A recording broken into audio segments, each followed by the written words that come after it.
cet atelier se tient sous son patronage. Je pense qu'il faut d'abord relever que c'est certainement une première que de convier des maîtres coraniques à une rencontre pour discuter d'un thème qui porte sur le renforcement de leurs capacités en matière de droit de la citoyenneté. Mais aussi, il s'agit dans un autre temps de voir quelles sont les voies et moyens par lesquels les maîtres coraniques pourront parvenir à améliorer leurs conditions de vie en s'orientant vers l'entrepreneuriat. Donc, comme vous le savez, le maître coranique est un habitant de la cité et tout comme citoyen, il se doit de connaître et respecter les institutions de la République et les lois et règlements qui gouvernent le pays. Et le maître coranique a une responsabilité particulière. Il a sous sa garde des enfants et à ce titre, il doit connaître davantage les lois et règlements du pays pour voir comment vraiment tout cela est bien encadré. Dans un autre temps, comme j'ai eu à le dire dans mon discours, le maître coranique, au-delà de sa profession, doit pouvoir s'orienter vers des activités génératrices de revenus. Il a une famille, sa famille biologique, mais aussi sa famille qui sont constituées par tous les enfants qui sont sous sa garde. À ce titre, il s'agit de voir comment on peut l'assister pour qu'il puisse être un porteur de projet. Et le contexte est très favorable aujourd'hui au Sénégal. L'État a mis en place des mécanismes de financement qui peuvent permettre aujourd'hui aux maîtres coraniques d'être un entrepreneur. On peut citer la DER, la délégation à l'entrepreneuriat rapide, mais aussi plus récemment la mise en place du programme de développement de la microfinance islamique promise. Donc aujourd'hui, les maîtres coraniques peuvent s'adresser à ces institutions-là pour obtenir un financement, réaliser leur projet et voilà, s'inscrire maintenant dans la vie active. Et je ne saurais aussi ne pas évoquer ce que le ministère de la Justice fait actuellement pour la profession. Comme vous le savez, des cadres sont institués dans les tribunaux d'instance et c'est des personnes qui aident les juges dans le traitement des affaires familiales. Et les personnes qui sont désignées nommées cadres sont celles qui possèdent des connaissances en matière de droit islamique et particulièrement en matière de droit de la famille. Donc on peut même dire que la plupart de ces personnes qui sont nommées cadres sont des arabisants. Donc c'est un créneau vers lequel les maîtres coraniques peuvent emprunter aujourd'hui pour accéder à un emploi. Voilà, c'est quelques mots, considérations que je veux faire à propos de cet atelier. Je vous remercie.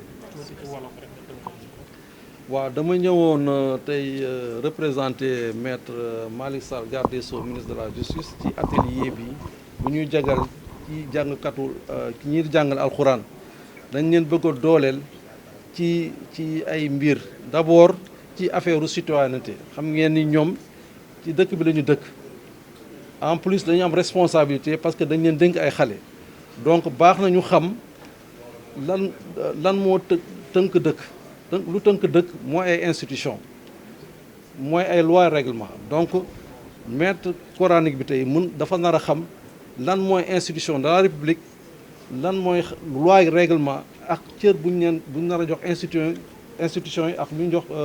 loi règlement surtout que responsabilité bu diis la yor parce que dafa yor ay xale donc il faut mu xam loolu yëpp lan la ko mën a jural beneen ci ñaari fànn bi maître coranique day jàngal alxuraan mais mbiram narul yem rek ci jàngal alxuraan dañ ko war a dimbali aussi mu mun a dugg ci mbir boo xam ne ni ci affaire koom-koom la loo xam ne mun na am projet boppam ñu financé ko mu mun ko réaliser non seulement que pour moom tu dund boppam en même temps aussi mu mun a woyofal yan bu mu yore ci yor xale yi dundal leen loolu yëpp état tey dafa teg ay bànqaas yoo xam ne mun na yombal ko tey ñu mun ko financer mu mun a réaliser ay projets loolu ñu wax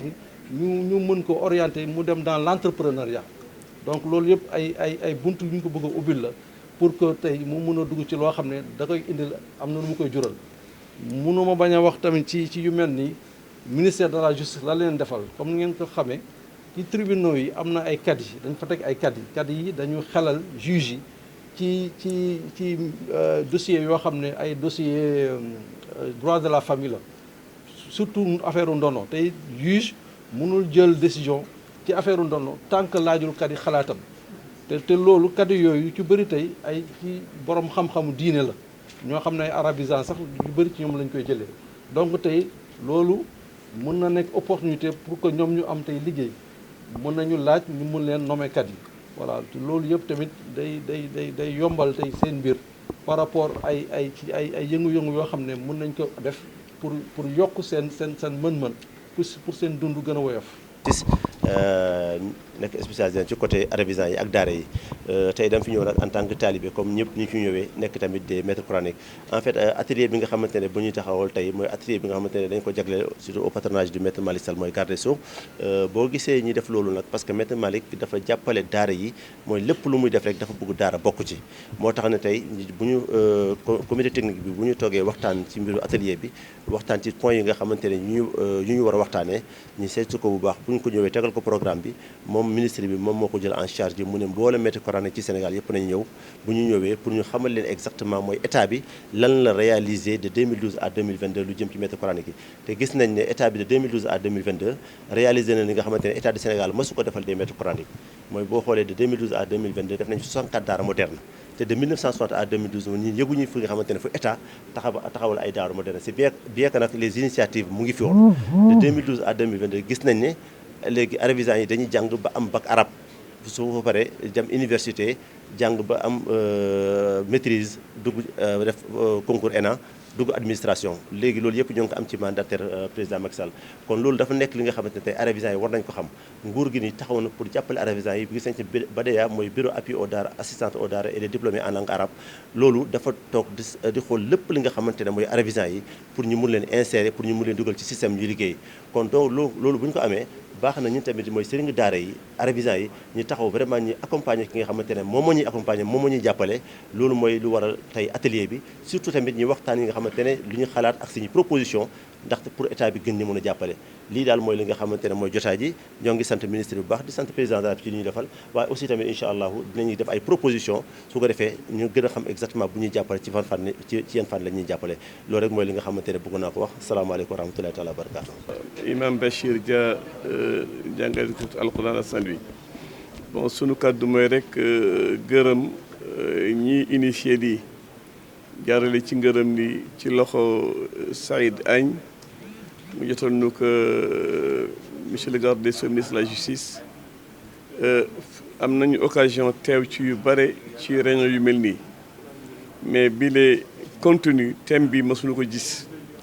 parce que avant du naan wax combat contre la mendicité ainsi de suite waaye mësuñu gis des mesures d'accompagnement yu nga xam ni am na crédibilité am na pertinence ba tax na ñu ngi ci kontaan di leen sant bu baax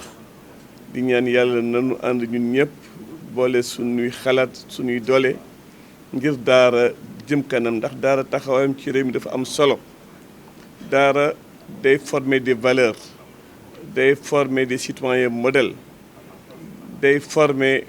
ñi nga xam ni ñu ŋànk avenir u réew mi ba tax na daara war na bénéficier wu lu citoyen war bénéficier wu daara dana ba nekk acteur de développement bañ nekk di ku ne assisté loolu mooy suñu objectif ku ñu dimbali ci daara daal taxawaay bi mu war taxaw am tous les moyens adéquats ba nga xam ni daara de soxlaati kenn au contraire daara mooy pourvoir en emploi daara mooy financer des projets mën na nekk léegi ñu changer face indi beneen daara teewul ñu conserver it suñu contenu enseignement waaw parce que buñ ko waxulee wala buñ ko waxee it ñëpp di seen réew mi li fiy dox xale yaa ngi taxawaalu te xale yooyu c'est des potentiels bombes à retardement xale bu waree xale place am du mbedd xaleel ci daara la war toog mais dafa toog ci condition bu baax te buy génn ci daara ji aussi mu am lu mu jàpp pour liggéey waaw daara dafa am ñetti volet instruction éducation formation donc xale bi war na bu jàngee alquran jàng xam-xamu diine jàng yeneen science ak yeneen métier waaye it mu jël boppam en charge su ko defee dana endiguer phénomène mendicité ñu ngi leen di remercier di ñaan yàlla lépp lu ñu fi liggéey yan na ko borom bi nangu te yan na jur résultat yu concret di ndamu réew mi am jàmm wasalaamaaleykum wa rahmatullah